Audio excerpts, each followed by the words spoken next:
प्यारे बच्चों, सभी का ऑनलाइन क्लास में हार्दिक स्वागत है, हार्दिक अभिनंदन है।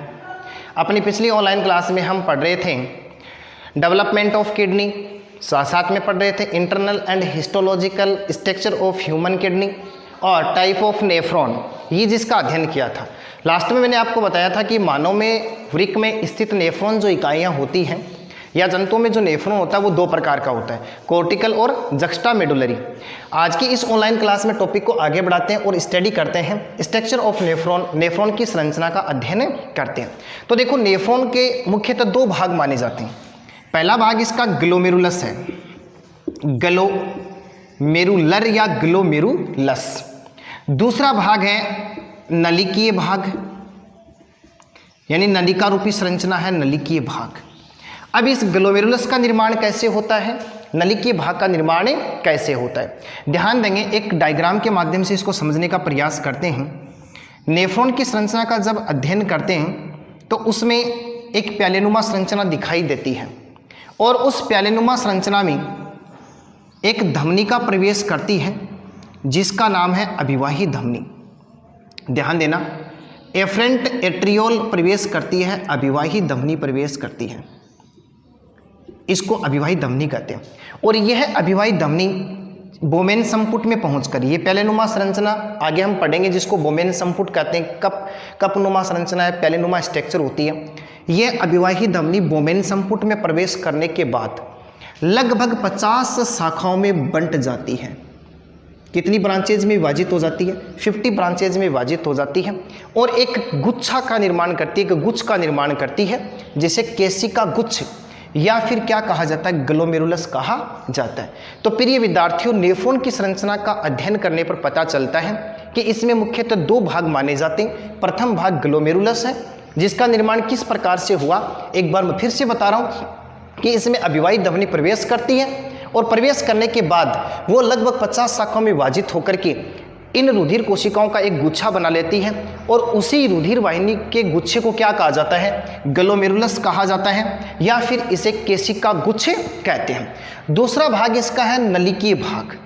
तो दूसरा नेफ्रॉन का नलिकीय भाग है। इस नलिकीय भाग की शुरुआत यानी इसका प्रारंभ एक कप लाइक स्ट्रक्चर से होता है, एक कपनुमा संरचना से होता है जिसे बोमेन संपुट कहा जाता है। तो देखो, नलिकीय भाग में पहला भाग कौन सा हो जाएगा, बोमेन संपुट होगा। क्या होगा? बोमेन संपुट होगा।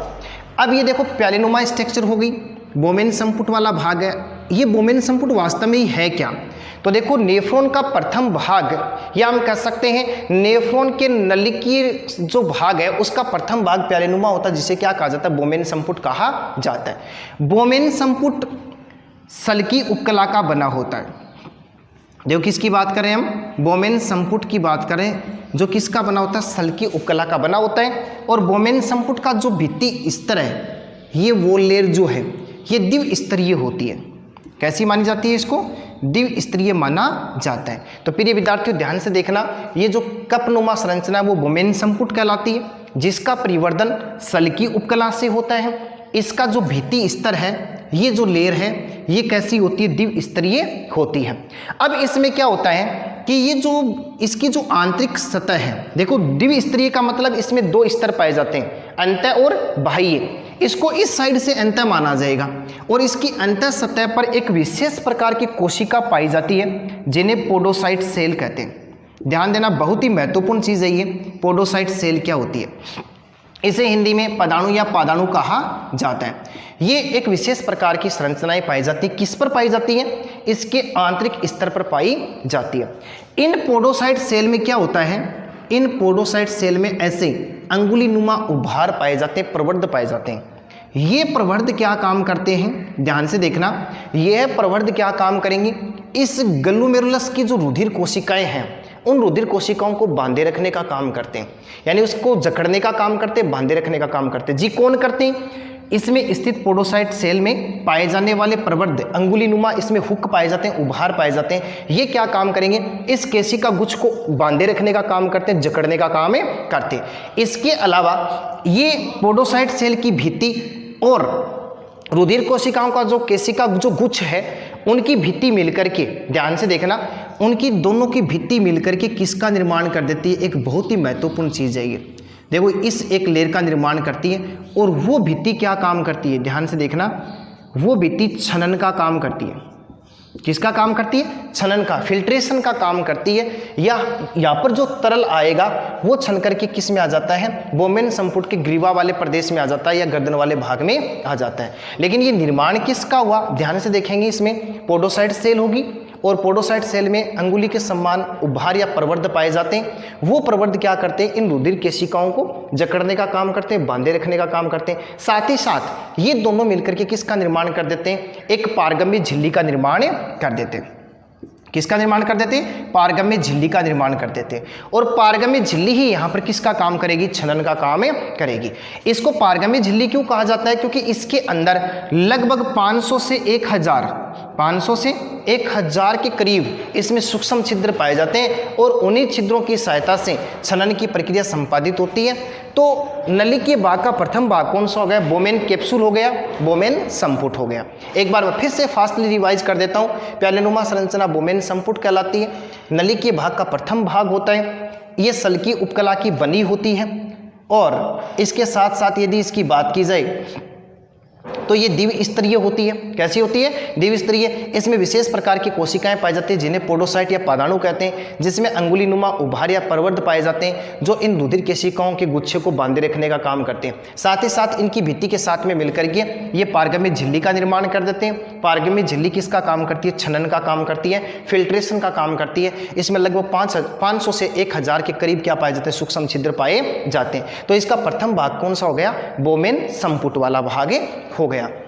फिर देखो हम बात करते हैं, अब इसमें क्या होगा कि बोमेन संपुट और ग्लोमेरुलस को मिलाकर के मेलपिगी काय कहा जाता है। क्या कहा जाता है? मेलपिगी काय कहा जाता है, मेलपिगी बॉडी कहा जाता है। एक बार फिर से देख लो, हमने ग्लोमेरुलस की बात की। ग्लोमेरुलस का निर्माण अभिवाही धमनी से होता है और वो जाकर के 50 शाखाओं में बंट करके ग्लोमेरुलस का निर्माण करती है जो एक कप लाइक स्ट्रक्चर में स्थित होता है जिसे बोमेन संपुट कहते हैं। तो ग्लोमेरुलस और बोमेन संपुट को सम्मिलित रूप से क्या कहा जाता है? मेलपिगी काय कहा जाता है। फिर ये विद्यार्थियों ध्यान रहे, छनन की प्रक्रिया के बाद में जो शुद्ध रुधिर बचता है उसको शरीर के विभिन्न भागों में ले जाने वाली धमनी को क्या कहा जाता है? अपवाही धमनी कहा जाता है। क्या कहा जाता है? अपवाही धमनी। एफरेंट एट्रियोल है, इफरेंट एट्रियोल है। ये शरीर के विभिन्न भागों से यूरिया युक्त रुधिर को लाकर के बोमेन संपुट में डालती है और यहाँ पर छनन की प्रक्रिया के बाद में जो शुद्ध रुधिर बचता है उसको शरीर के विभिन्न भागों तक ले जाने का काम किसका होता है? अपवाही धमनी का होता है। महत्वपूर्ण चीज ध्यान रखना, अभिवाही धमनी का व्यास, अभिवाही धमनी का व्यास अपवाही धमनी की तुलना में क्या हो जाता है? ज्यादा होता है। देखो आप इसको डायग्राम से भी देख सकते हैं, मैंने इस डक्ट को थोड़ा सा इसकी तुलना में मोटा बनाया है। इसका मतलब यह है कि अभिवाही धमनी का जो व्यास है अपवाही धमनी की तुलना में ज्यादा होता है। अब इसका कारण क्या है ज्यादा होने का? तो सभी ध्यान से देखेंगे कि जिस प्रवाह के साथ में रुधिर आता है उसी प्रवाह के साथ में यदि रुधिर आगे चला जाएगा तो फिल्ट्रेशन की प्रक्रिया बाधित हो जाती है। इसलिए एक निश्चित दाब प्राप्त करने के लिए अपवाही धमनी का जो व्यास है वो अभिवाही धमनी की तुलना में क्या पाया जाता है? कम पाया जाता है। तो ध्यान रहे, अभिवाही धमनी और अपवाही धमनी ये रुधिर को लाती है शरीर के विभिन्न भागों से जो यूरिया युक्त होता है और अपवाही धमनी क्या काम करती है? बचे हुए शुद्ध रुधिर को शरीर के विभिन्न भागों तक ले जाने का काम करती है। फिर देखो हम बात करते हैं कि ये जो बोमेन संपुट है वो आगे जाकर के एक पतली नलिका में खुल जाते हैं जिसे ग्रीवा प्रदेश कहते हैं या बोमेन संपुट का नेक पार्ट कहते हैं। क्या कहते हैं? नेक पार्ट कहते हैं। ये जो भाग है ये रोमहावी उपकला का बना होता है। प्रिय विद्यार्थियों ध्यान से देखना, ये किसका बना होता है? सिलिएटेड लेयर का बना होता है, सिलिएटेड एपिथेलियम का बना होता है, या हम कह सकते हैं रोमहावी उपकला का बना होता है। ये आगे जाकर के एक कुंडलित मोटी नलिकाकार संरचना में खुल जाता है और वो कुंडलित नलिकाकार संरचना क्या कहलाती है? पीसीटी कहलाती है। ध्यान देना प्रिय विद्यार्थियों, जो ग्रीवा वाला प्रदेश है बोमेन संपुट का वो किस में खुल जाता है? एक कुंडलित लंबी मोटी नलिका में खुल जाता है जिसे पीसीटी कहते हैं। जी पीसीटी क्या है? तो मैंने पिछली ऑनलाइन क्लास में आपको बताया था, proximal, convoluted tubule, proximal convoluted tubule, proximal convoluted tubule, proximal convoluted tubule, proximal convoluted tubule, proximal convoluted tubule, क्या बताया था? प्रोक्सिमल कॉन्वोल्यूटेड ट्यूबुल, जिसे हम क्या कहते हैं? बोमेन संपुट या बोमेन संपुट के नज़दीक का कुंडलित सीरा, या हम कह सकते हैं समीपस्थ कुंडलित सीरा। किसके? इस प्यालेनुमा भाग के या नेफ्रॉन के प्रथम भाग के जो समीप का कुंडलित जो सीरा है उसे क्या कहा जाता है? समीपस्थ कुंडलित सीरा कहा जाता है, जिसे क्या कहते हैं? पीसीटी कहते हैं। ध्यान देना, पीसीटी क्या है? पीसीटी घनाकार उपकला का बना होता है। ये कैसी उपकला का बना होता है? पीसीटी के बारे में हम अध्ययन कर रहे हैं। ये घनाकार उपकला की बनी हुई भित्ति वाली संरचना होती है। तो किसकी बनी हुई है? घनाकार उपकला कोशिका की बनी हुई है।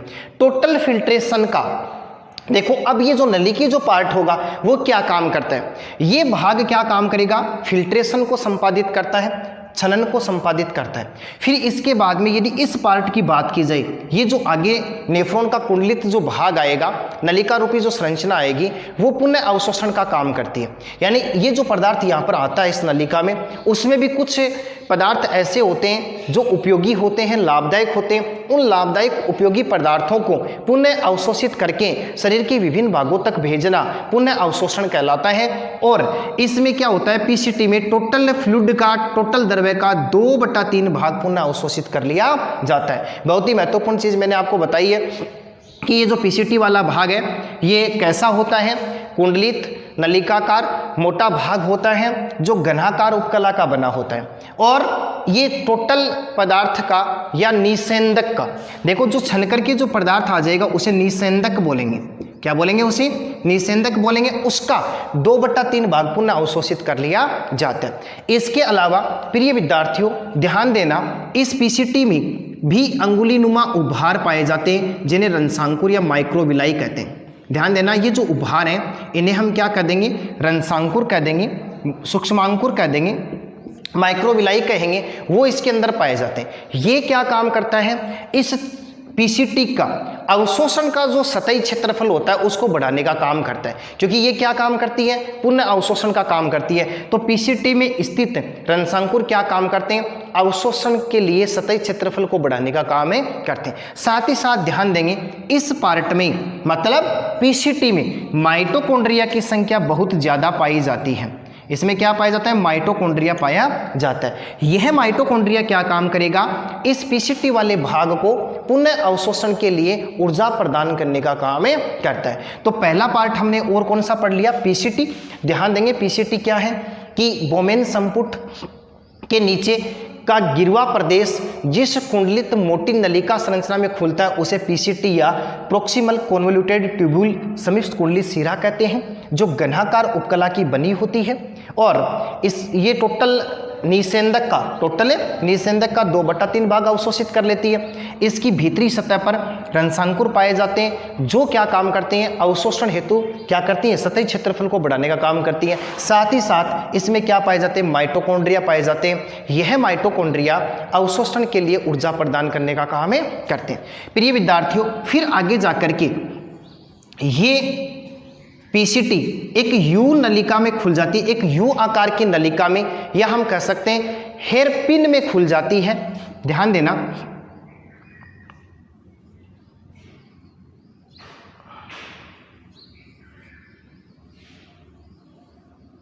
एक यू आकार की नलिका में खुल जाती है।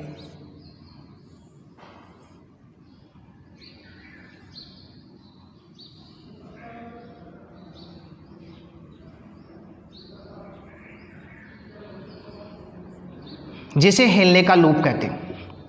देखो इसे क्या कहा जाता है? हेनले का लूप कहा जाता है। डायग्राम पर विशेष ध्यान देना, ये हेनले का लूप है।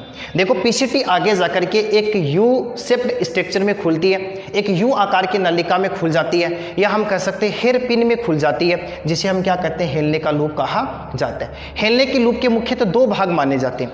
हेनले के लूप का जो भाग किससे जुड़ा रहता है? पीसीटी से जुड़ा रहता है, उसे अवरोही भुजा कहते हैं। उसे क्या कहा जाता है? अवरोही भुजा कहा जाता है। यह अवरोही भुजा सल्की उपकला की बनी होती है। किसकी बनी होती है? सल्की उपकला की बनी होती है। फिर देखो इस अवरोही भुजा का प्रथम भाग जो पीसीटी से जुड़ा रहता है वो मोटा होता है, दूसरा भाग जो आगे जाकर के एक पतली नलिका में खुल जाता है। फिर देखो क्या होता है कि इसका दूसरा भाग जो आगे जाकर किससे जुड़ जाएगा? डीसीटी से जुड़ जाएगा, उस भुजा को आरोही भुजा कहा जाता है।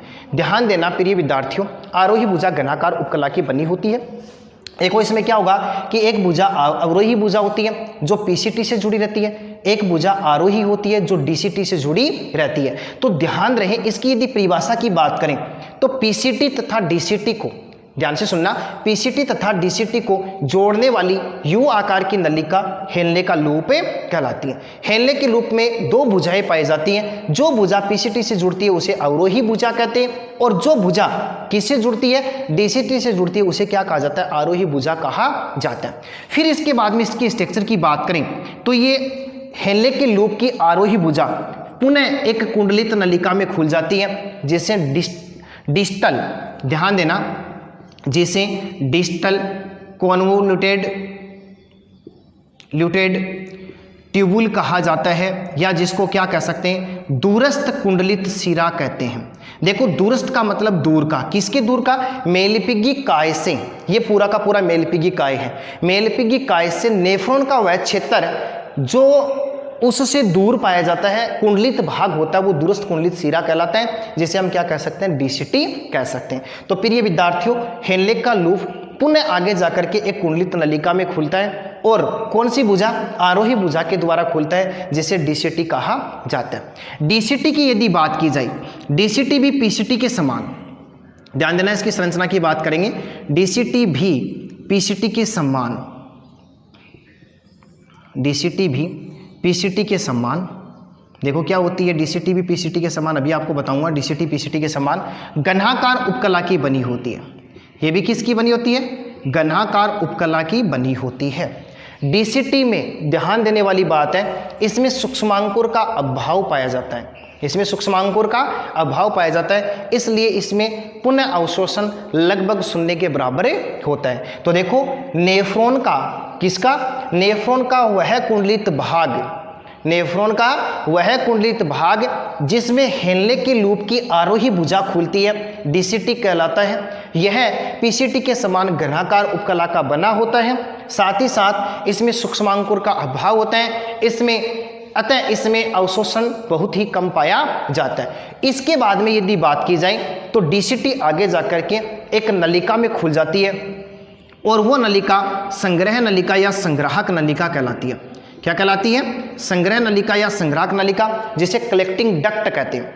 और ये कई शाखाओं से बंटी होती है, कई शाखाओं से मिलकर बनी होती है।